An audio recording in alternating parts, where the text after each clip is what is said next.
Stop choosing website builders like they are all the same in 2026 because the platform you pick can either make your first website feel effortless or turn into a frustrating mess of limitations.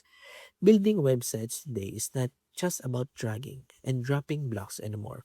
It's about how quickly you can get a professional looking site online, how much control you have over design without coding, and whether the platform grows with you when your project or business starts scaling.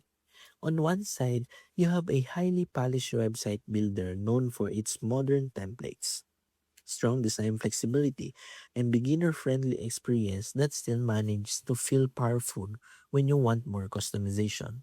On the other side, you have a simpler, more straightforward builder focus on ease of use, fast setup, and getting basic websites live without overwhelming options or complexity.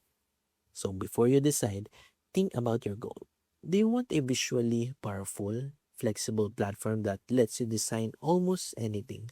Or do you want the simplest possible way to launch a clean website without touching advanced settings? Because in 2026, the best website builder is not the one with the most features. It's the one that helps you launch fast and stay in control without getting overwhelmed. And if this helped, don't forget to like and subscribe and stay tuned for more quick tech breakdowns just like this one.